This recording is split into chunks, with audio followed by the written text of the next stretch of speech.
И снова здравствуйте. На канале Абхазского телевидения информационный выпуск Амшекшара. Сегодня в выпуске. О проблемах лицензирования, энергонадзора и ведомственного жилья. Репортаж заседания Кабинета министров Абхазии. 25 лет на медийном рынке. Газета «Республика Абхазия» отмечает юбилей. Все для маленьких пациентов. Компания «Аквафон» оказывает поддержку республиканской детской больницы. Сегодня состоялось первое заседание нового состава Кабинета министров Абхазии под председательством премьер-министра Беслана Барцец. На рассмотрение правительства были вынесены 10 вопросов, ранее согласованные с соответствующими ведомствами, поэтому их обсуждение не заняло много времени. О решениях, принятых на заседании, правительство расскажет Амрам Ичба. Проголосовав за повестку дня заседания, члены правительства перешли к рассмотрению вопросов. Министр экономики Атгур Ардзинба предложил коллегам утвердить положение о порядке лицензирования деятельности с драгоценными металлами и камнями. Под деятельностью с драгоценными металлами и камнями понимается использование в производстве драгоценных металлов и камней, обработка драгоценных камней, изготовление изделий из драгоценных металлов и камней, ремонт, оптовая продажа, розничная торговля изделий из драгоценных камней и металлов. В данном положении определены лицензионные требования и условия при осуществлении деятельности с драгоценными металлами и камнями, необходимые нормы по оборудованию и безопасности с точки зрения технических и экологических норм. Министры проголосовали также за два других положения – о порядке лицензирования деятельности по розничной торговле алкогольными напитками, пивом, табачными изделиями и о лицензировании частной ветеринарной деятельности. Включает в себя частная ветеринарная деятельность. Следующие направления – это ветеринарные, лечебно-профилактические, лабораторно-диагностические работы, с одной стороны, и производство, изготовление, реализация препаратов ветеринарного назначения, в том числе средств для ветеринарных целей, кормовых добавок, биологических препаратов, атрибутов зооветеринарного назначения.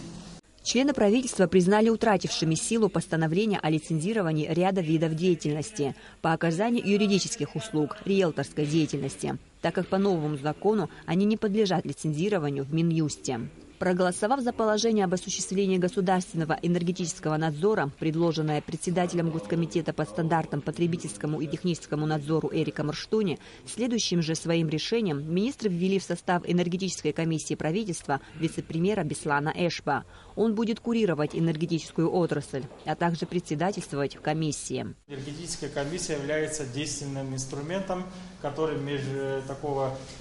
межведомственного регулирования и содействия деятельности в сфере энергетики. Эффективность комиссия свою за время деятельности показала. Это очень действенный и нужный инструмент, который помогает оперативно решать много вопросов в сфере энергетики. И поэтому скорейшее возобновление его деятельности очень важное значение имеет. Эта сфера, топливно-энергетический комплекс, будет курировать Беслан Федорович Эшба, и поэтому было логично, чтобы в энергетическую комиссию возглавил именно он. Правительство разрешило передать часть жилого городка Чемчирского морского порта в собственность администрации Чемчирского района. По исполнению распоряжения президента Республики Абхазия от 12 ноября 2015 года и в соответствии с постановлением Кабинета министров от 16.10.2009 года о порядке реализации обмена передачи в списание государственного имущества и в целях более полного и эффективного использования госимущества изъять из хозяйственного ведения госкомпании «Абхазское морское пароходство» часть жилого городка Чемчирского морпорта и передать в собственность администрации Чемчирского района. В связи с этим постановлением вице-премьер, министр внутренних дел Аслан Кубахи напомнил и о проблеме ведомственных домов в Сухуме, которой он занимался в бытность депутатом Народного собрания. По его мнению, в статусе муниципальной собственности бытовое обслуживание жилых многоквартирных домов будет лучше, чем будучи в ведении убыточных хозяйствующих субъектов, таких как управление железной дороги, к примеру. Глава правительства согласился с этим утверждением и заметил, что по этому вопросу уже есть обращение администрации столицы. Обращение, где были замечания, связанные с тем, что жильцы, по привычке обращаются в администрацию, а практически это все не находится на балансе, и некоторыми группами, причем в балансе висят эти дома и квартиры, не проводят необходимых мер по благоустройству, по очистке, по уборке мусора, всех текущих Да, где-то есть объективно, где-то субъективно, будем разбираться, и, конечно же, все должно быть правильно инициировано. Вот как сегодня мы принимаем это постановление, в случае необходимости, по такому пути пойдем и по другим направлениям. То есть главное должно быть забота наших жителей во всех этих вопросах, а не каких-то ведомственных интересов. Вот это я вам ответственно заявляю. Решением правительства фирме «Фруктис» предоставлено право пользования участками недр в селе Маркула Ачимчирского района для добычи термальных подземных вод. Речь идет о строительстве там нового тепличного комплекса. Объем инвестиций составит порядка 2 миллионов евро. Данная компания уже реализовала успешный проект в селе Гындых Ачимчирского района.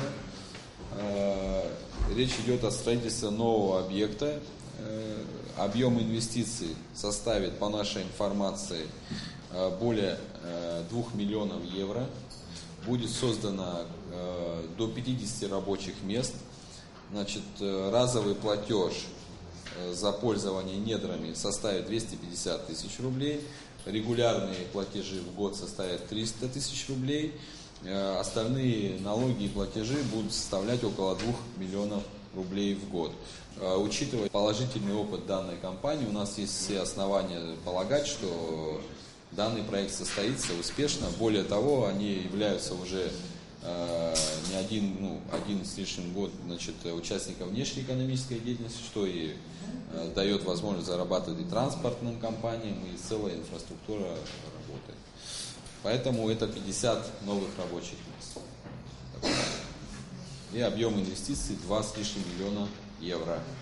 Министры проголосовали также за продление еще на 10 лет права пользования участками недр в Сухумском районе в фирме «Ресурс Юг», выпускающей питьевую воду под маркой «Гумиста». Премьер-министр Беслан Барцец заявил о поддержке уже зарекомендовавших себя компаний в расширении производственных мощностей, так как это принесет существенную прибыль в казну государства и позволит увеличить количество рабочих мест. Амра Амичба, Алексея Гухава, Абхазское телевидение.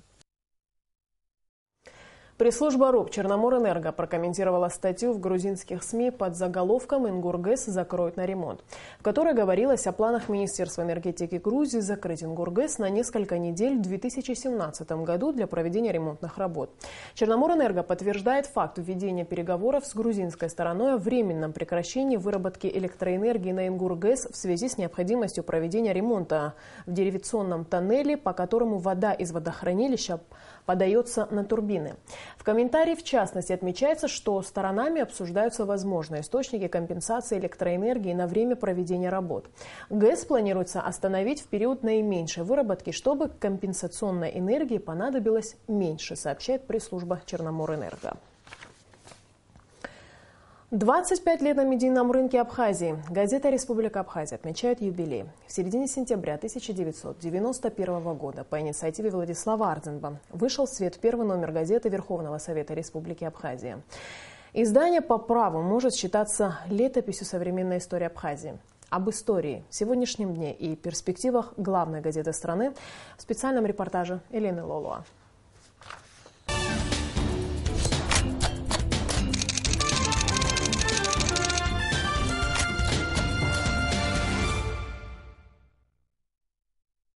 Первый номер газеты «Республика Абхазия» вышел в предвоенный период, когда грузино-абхазские взаимоотношения накалились до предела. Нужен был печатный орган, на страницах которого абхазы могли бы доносить до мировой общественности свою точку зрения, отстаивать свое право на существование.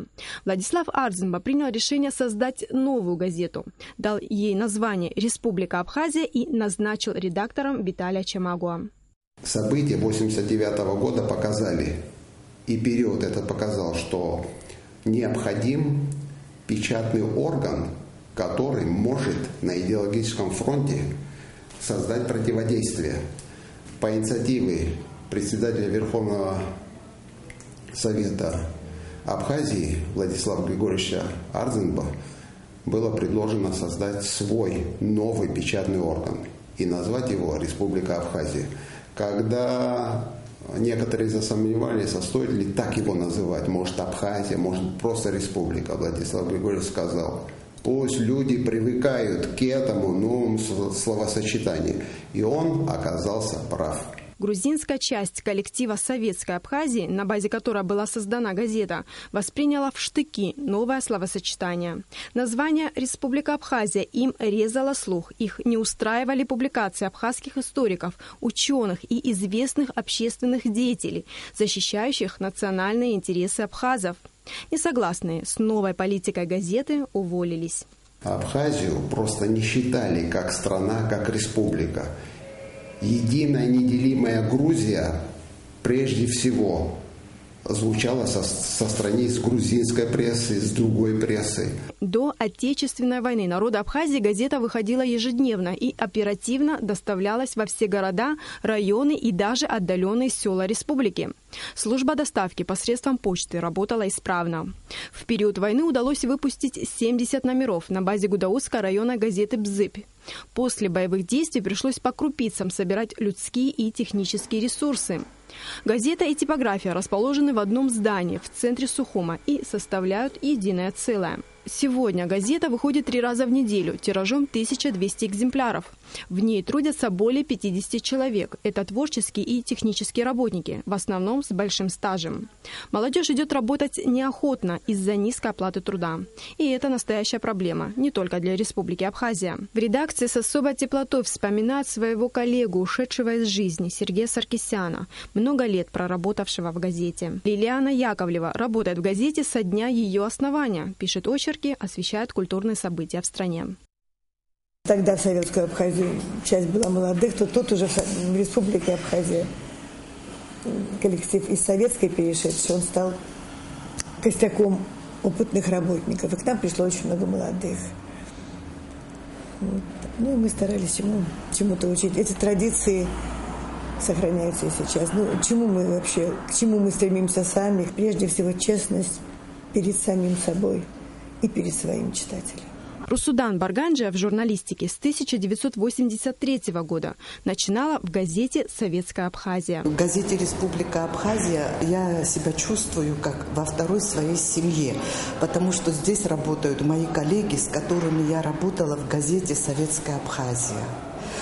И вот мы как бы вместе и там начинали, и работали, и здесь вместе работаем. У нас прекрасный коллектив, у нас прекрасный руководитель Юра Кураско, который делает все для того, чтобы создать нам комфортные условия. Первое, на что обращают внимание читатели, это дизайн, короткая информация и емкий заголовок.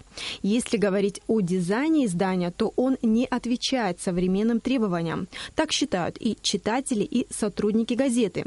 Но, как говорит главный редактор, нужны большие материальные затраты, чтобы газета выглядела совершенно по-иному. Любые сотрудники, работники, журналисты хотят для газеты изменений в лучшую сторону. Мы печатаем интересные материалы. Это одно. Мы хотим, чтобы был формат другой. Мы хотим, чтобы эта газета была цветная. И прекрасно понимаем, для этого нужны новые технологии. Печатный станок, который стоит баснословные суммы денег, и новые технологии, цифровые, которые позволяют газету сделать намного быстрее. Что бы вы хотели изменить в своей газете? Формат. Она небольшого формата. Можно оставаться в таком формате, но несколько, допустим, страниц. Сегодня редкая газета не в цвете. Да, мы должны, конечно, понимать, согласиться с тем, что привлекает содержание, но и когда и форма, и содержание едины, от этого принципа еще никто не отказывался.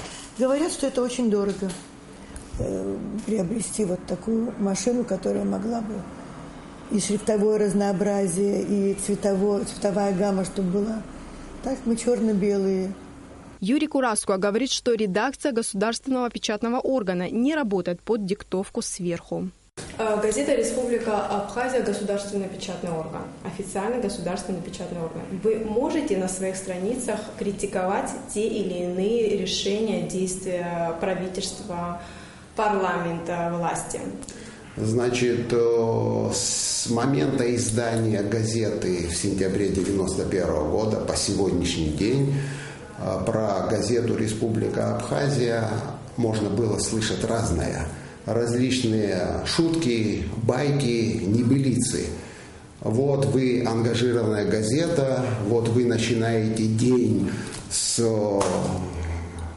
похода в правительство, что они вам скажут и так далее. Но каждый имеет высказать свое мнение, ну и пусть говорят. Ни разу по сегодняшний день, с того момента, как она начала выходить, никто нам ничего не указывал. Единственное, что были просьбы со стороны правительства. Звучит фантастически, и зрители, естественно, этому могут не поверить. Но это так. Врать я никогда не привык и не могу. Они нам только предлагают и советуются. А можете вы написать об этом?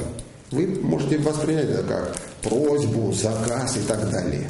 Последнее слово было всегда за журналистами. История газеты «Республика Абхазия», годы ее становления и развития – это история развития всей страны с ее драматическим и героическим прошлым. Газета и дальше будет превращать свои страницы в летопись истории. Елена Лолуа, Саид Агуха, Михаил Братухин, Абхазское телевидение. —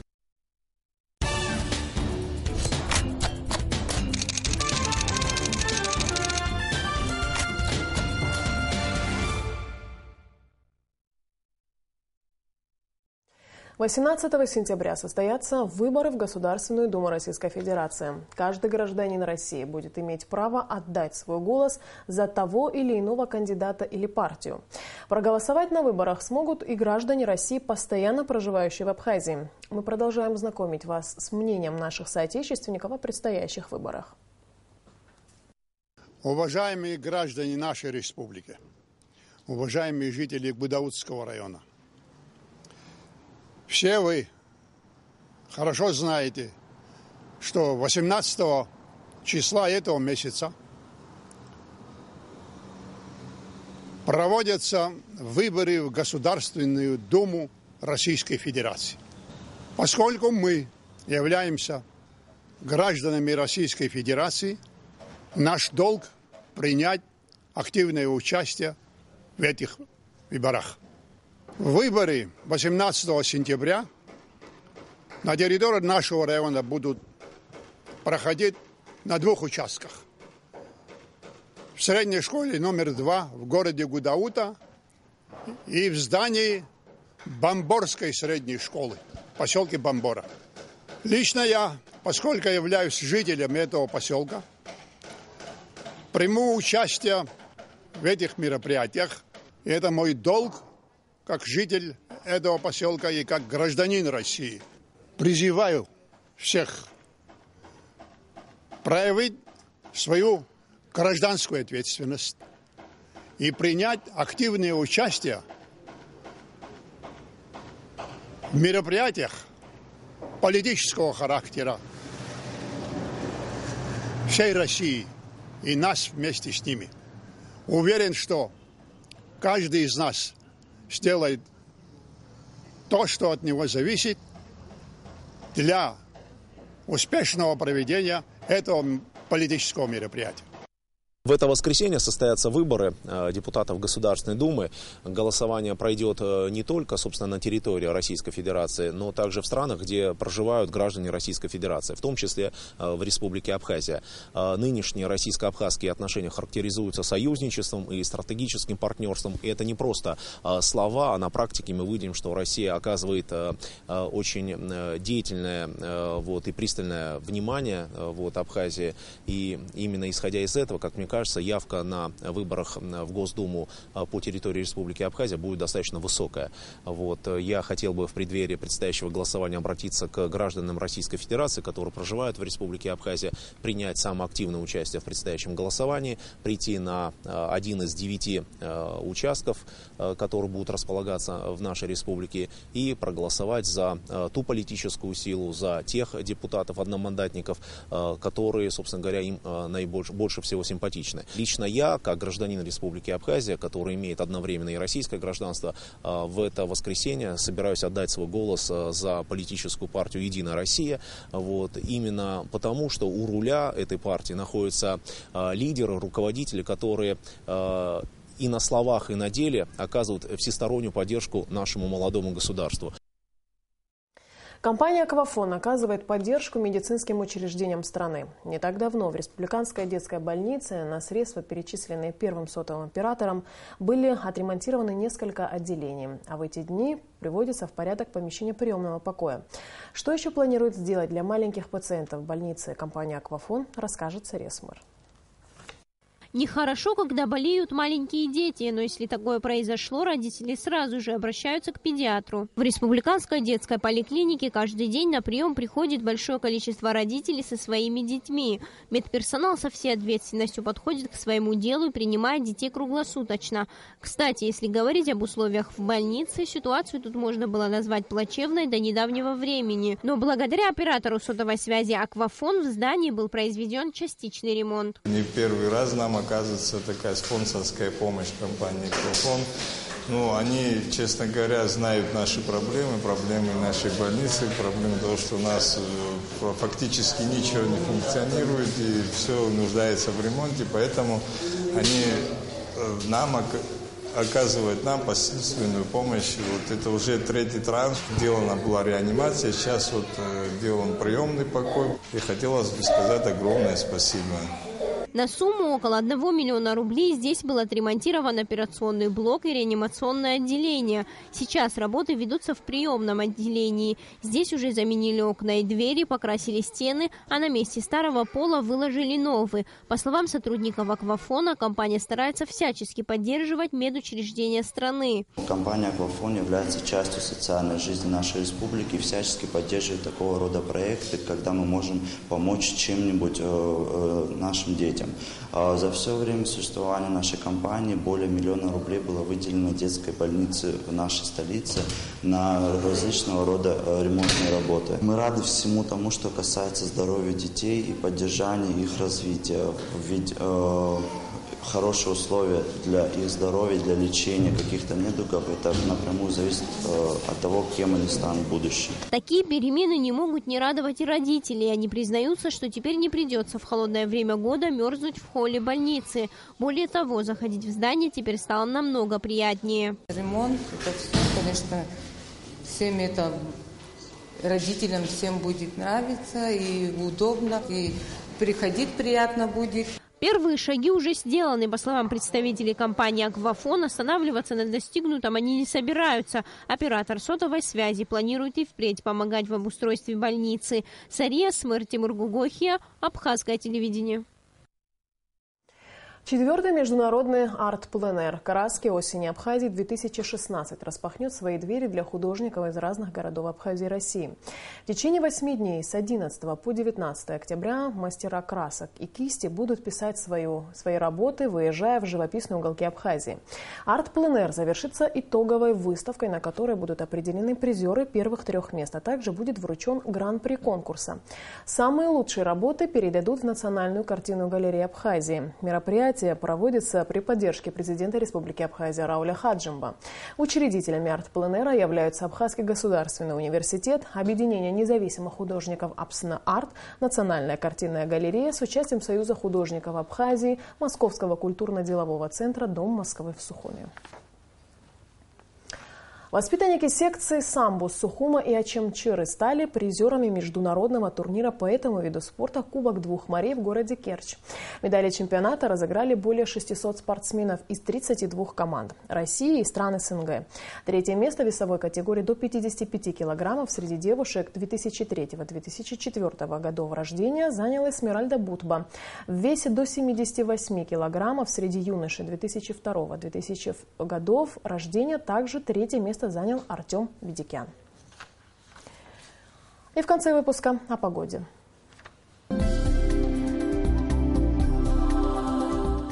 По сообщению гидрометеослужбы, завтра в Абхазии ожидается облачность, дождь с грозой. Днем с приходом антициклона погода прояснится. Температура воздуха ночью плюс 16-18, днем 25-27 тепла.